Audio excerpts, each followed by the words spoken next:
it's very exciting. First of all, to be to see how Fauda really got to Indian to India, and such a big fan base is amazing and exciting. Actually, some people that heard that I'm coming to India are writing me now in social media how they can meet, how we can meet, and I'm trying to think of a way how we can do it. But so it's very exciting. You interact with the fans yourself? Yes, Do you answer their queries? Yes, of course. Yeah, there's no one else doing the job for me. I try, it's not always, I'm not always able to answer everyone, but I really try to stay in touch and to be involved in communicating with them. Because again, for us as actors, when you're part of a project, the feedback, you don't really get it. Apart from these social medias, and when you get to interact personally with these fans, it's exciting. It kind of, for me, it's kind of telling you you're doing a great job and keep on doing it, because it's quite tough being an artist. It's not always, it's quite challenging. And the minute you get these great feedbacks, you get a lot of power to keep on doing what you love.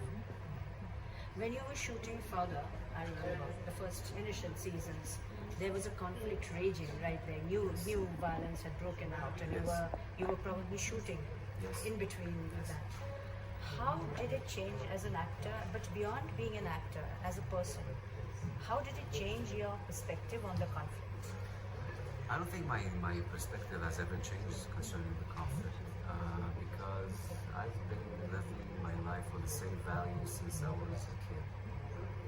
And like you said, we were filming and there were missiles falling, and we found ourselves, Muslims and Jews in shelters, waiting, and then you realize the minute the missile falls, it doesn't care if you're a Jew or if you're a Muslim, it falls.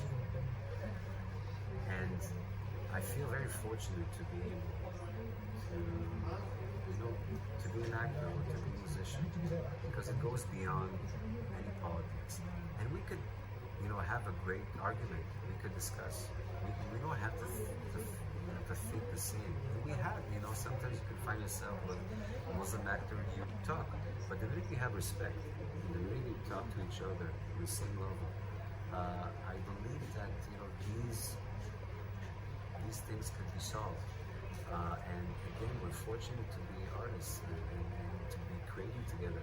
This is, why I truly believe that these kind of projects are very helpful to build bridges. So you're consciously choosing this. You mentioned that you're consciously choosing projects where which talk about the common ground and deal with human emotions. For the season 3 was dealt with the conflict of human emotions. Yes.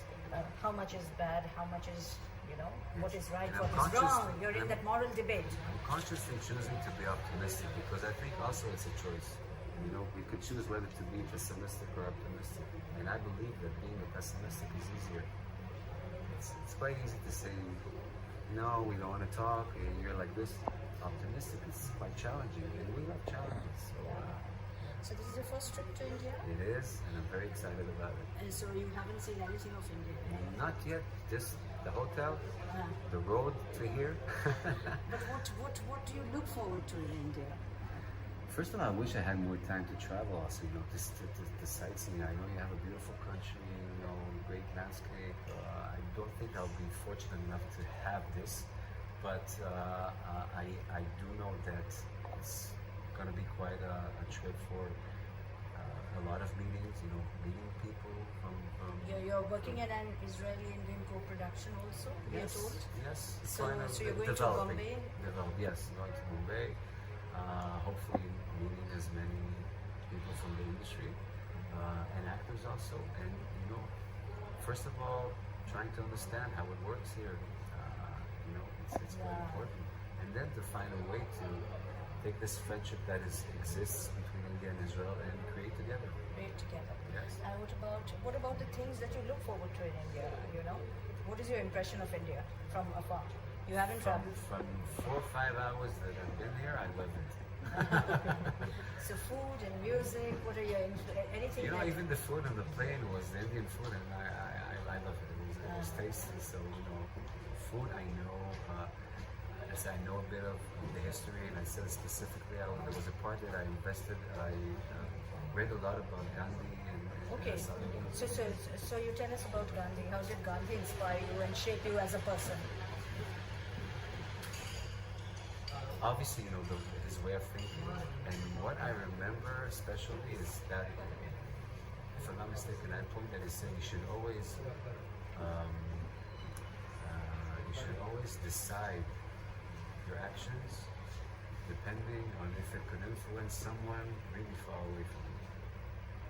And this is one thing that you know that I appreciate for him. And obviously, you know, his whole story, the fact of the way that he thought, the way that he acted, the way that he took everyone together, but with non-violence, and he succeeded after what 100 years of British rule.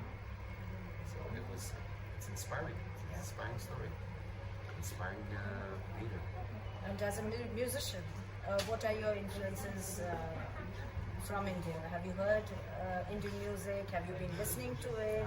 I've Classical, modern, Bollywood? I've heard some Indian music, especially I prepared the song Friendship that I'm going to sing this evening, and I hope that I will pronounce the words correctly. I did this kind of collaboration with an Indian Jewish singer, Leora Yitzhak. Yes. Yeah. Yeah. So you know, we're friends, and we perform together. And actually, she released a song 2 years ago, and I was part of the video clip. So you know, I do have a lot more to explore. Will probably happen. Thank you so much Thank for you. talking to us. Thank you. Yeah.